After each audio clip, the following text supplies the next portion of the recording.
Hi, it's Teresa. I'm here in Dutch Harbor and I wanted to share a story with you. A couple of weeks ago, I was at work, got out of a meeting, was walking down the hall, and I saw a coworker that I have a really great relationship with coming down the hall the other way. And I said, "Hey, I need a hug." So she came up to me with her arms wide open and gave me a big bear hug, and it felt so good. And I thanked her for that. And she stood back and said, "Are you okay?" I said, "Yeah, everything's fine." She said, "Are you sure you're okay?" I said, "Yeah, I just needed a hug.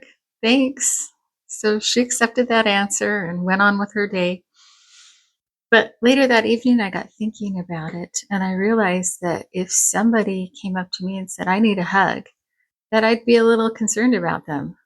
I would assume that they were having a bad day or got in a fight with someone or were feeling lonely. But that wasn't my situation. Everything was fine. So it made me wonder what that was all about, why, without consciously thinking it, my body needed a hug. Well, I did a little research and I found out that there's a condition called touch starvation or skin hunger when a person goes an extended period of time without any physical touch. And this condition can lead to loneliness and increased risk for depression and anxiety. And that seemed to ring true with what I was feeling that day. A little background on my situation is that I work away from home 4 to 6 weeks at a time on a remote island on the Aleutian chain called Alaska. And when I'm here, I live alone, don't have any family here or any close friends, but I am making friends with my coworkers. But the whole time I'm here for those 4 or 6 weeks, nobody touches me and I don't touch anybody else, which is totally normal and very appropriate. But I think it has some negative consequences. And that's what I was feeling that day when I asked for a hug.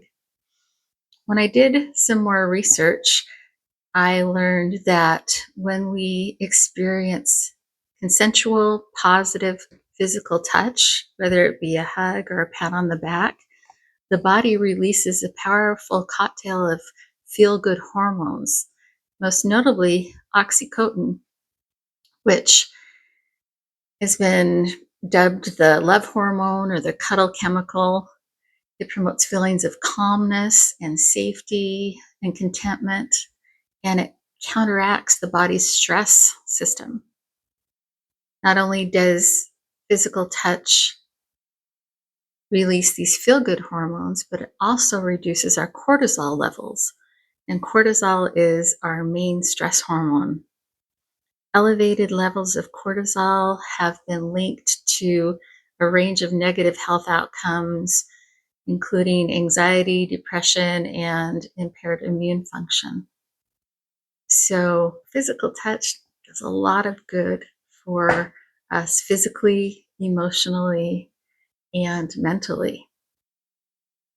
I think, especially since COVID, it's become so easy for us to isolate ourselves, to work remotely, and to not need to be around other people for a long time. And there might be a price to pay for that when we are missing out on physical connection. So that was on my mind today.